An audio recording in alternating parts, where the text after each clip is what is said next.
Hello students, welcome back to my YouTube channel. So आज हम JEE mains 2019 में ये जो क्वेश्चन आया है इलेक्ट्रोस्टैटिक्स से, जो मेन टॉपिक है ये तो है electric charges and Coulomb's laws. इस टॉपिक से ये क्वेश्चन बिलोंग करता है। तो चलिए इस क्वेश्चन को सॉल्व करते हैं। क्या कहता है क्वेश्चन? कहता है charge is distributed with in a sphere of radius R with a volume charge density. So this is the expression of volume charge density where A and small a are constants. If Q is the total charge of this charge distribution, then find the value of radius r in terms of given parameters. So obviously आपको चार options दिए गए हैं।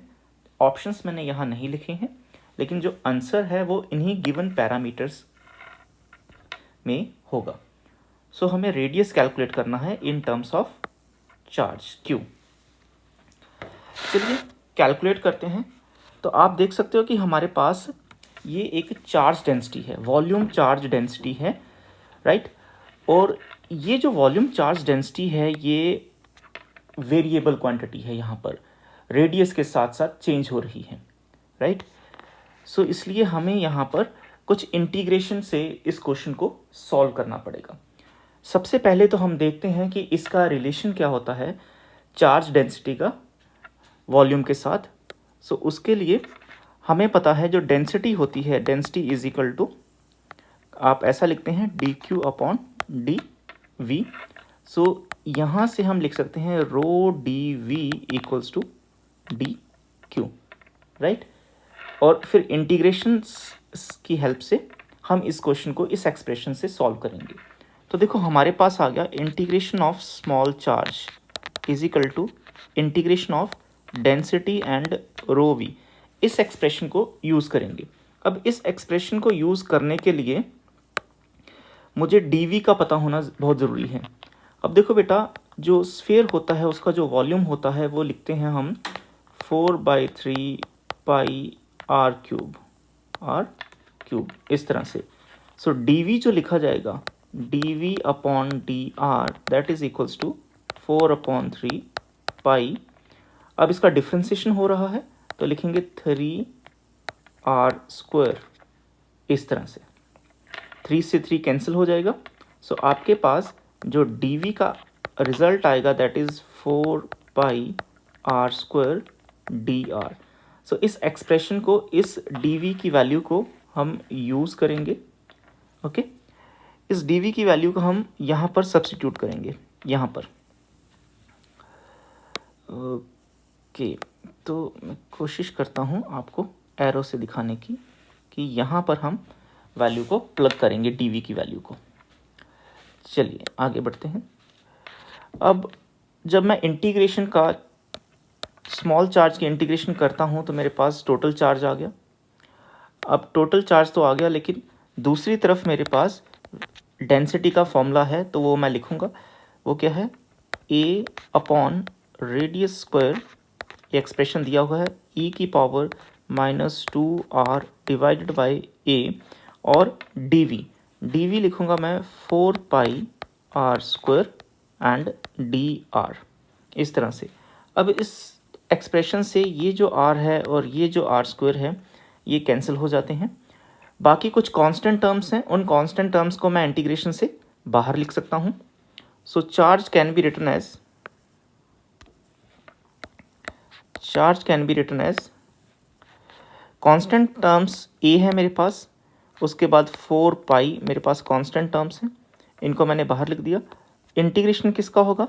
Integration होगा यहाँ पर e की power -2r divided by a and dr। और इंटीग्रेशन कहाँ से कहाँ होगा? It is from 0 to radius r, total radius जो है वो r। ये इंटीग्रेशन हमें सॉल्व करना है, ठीक है। तो हमें ये इंटीग्रेशन सॉल्व करना आता है। नेक्स्ट स्टेप क्या होगा? That is charge is equals to, constant terms हो गई 4πa, और इंटीग्रेशन ऑफ e की पावर x क्या लिखा जाएगा यहाँ पर?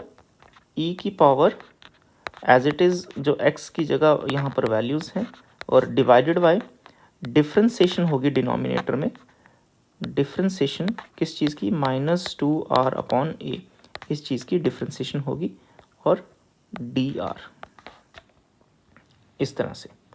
ठीक है, चलो डी आर हटा देते हैं क्योंकि इंटीग्रेशन अब मैंने कर लिया है। ये टर्म आएगी कहाँ से कहाँ तक, 0 से r तक, 0 से r तक। नेक्स्ट स्टेप देखते हैं इसको कैसे सॉल्व करेंगे। Again charge is equal to 4 pi A, constant है। ठीक है, फिर आ गया मेरे पास e की power -2r divided by A divided by, अब देखो डिफ्रेंसिएशन हो रहा है तो -2 डिवाइडेड बाई ए, ये कांस्टेंट टर्म्स है, r का डिफ्रेंसिएशन 1 हो जाएगा। ठीक है, यहाँ से मैं चार्ज को लिख सकता हूँ। So charge can be written as q is equal to 4 pi A, और स्मॉल a ऊपर चला जाएगा, माइनस का साइन, और यहाँ से आएगा e की power -2r divide a and divided by 2। ठीक है, ये आ गया, और ये कहाँ से कहाँ हो गया, it is from 0 to r, it's very from 0 to r, ऐसा। चलिए अब इसको सॉल्व करते हैं। Again q is equal to, देखो -2 pi capital A small a, और इस चीज़ को e पावर -2, पहले तो कैपिटल R लिखा जाएगा, फिर जब e की पावर 0 होगी तो उसकी जगह लिखा जाएगा 1 आ जाएगा। करेक्ट हो गया। अब देखो आगे, अगेन q क्या लिखा जा सकता है, q इज इक्वल टू -2, अगर मैं माइनस को एडजस्ट करता हूँ तो ये हो जाएगा 2 pi capital A small a, then 1 minus e की power -2r divided by a। ये एक्सप्रेशन आ गया q का, लेकिन हमें कैपिटल R का कैलकुलेशन करना है, तो इसको अब हम थोड़ा ब्रैकेट्स ओपन करके इसको सॉल्व करेंगे। Okay, so q is equal to, हम इसको ऐसे भी लिख सकते हैं, इसको डिनोमिनेटर में ले आते हैं इस टर्म को, 2 pi capital A small a, and on the other side it is 1 minus e की power -2r divided by a, ये एक्सप्रेशन बचेगा। ठीक है, नेगेटिव वाली टर्म जो मेरे पास है, ये वाली टर्म जो नेगेटिव टर्म है, ये मैं दूसरी साइड लेके जा रहा हूँ, और ये वाली टर्म जो है ये मैं राइट साइड मूव करता हूँ। तो देखो उससे क्या हो जाएगा, उससे लिखा जाएगा e की power -2r divided by a can be written as 1 minus capital Q divided by 2 pi capital A and small a, ऐसा लिखा जाएगा। नाउ अब ये एक्सपोनेंशियल जो टर्म है, इसको लॉग की हेल्प से मैं r तक पहुंच सकता हूं। तो apply log both side, apply log both sides.